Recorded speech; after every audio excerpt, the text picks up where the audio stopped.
కాకినాడ జిల్లా తునిలో భాష్యం విద్యార్థి kidnap case పోలీసులు ఛేదించారు. భాష్యం స్కూల్లో ఫిజికల్ ట్రైనర్తో పాటు మరో ఇద్దరు నిందితులను అరెస్ట్ చేసి రిమాండ్కు తరలించారు. ఒక కారుతో పాటు బైక్, 3 సెల్ ఫోన్లు స్వాధీనం చేసుకున్నారు.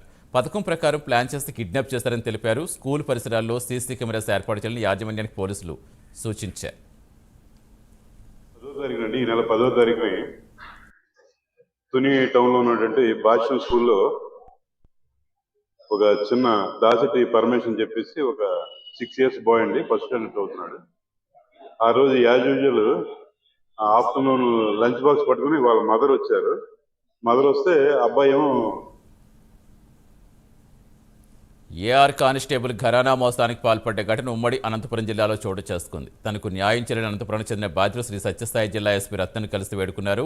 గతంలో అనంతపురంలో ఏఆర్ కానిస్టేబుల్గా వలీ పనిచేశారు. అప్పట్లో కానిస్టేబుల్ వలీ వద్ద వెంకటనారాయణ అనే వ్యక్తి 6 లక్షల రూపాయలు అప్పు తీసుకున్నారు. ష్యూరిటీ కింద ఉప్పరపల్లి గ్రామ రెవెన్యూ పరిధిలో తన 5 సెంట్ల ఫ్లాట్ను కానిస్టేబుల్ పేరు మీద రిజిస్ట్రేషన్ చేయించారు.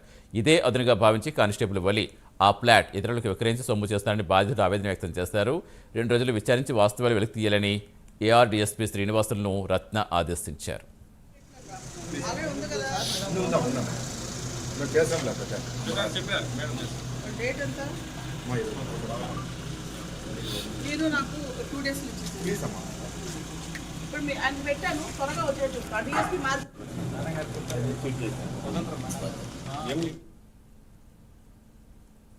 తీసుకున్నాను సార్ ఆయన దగ్గర.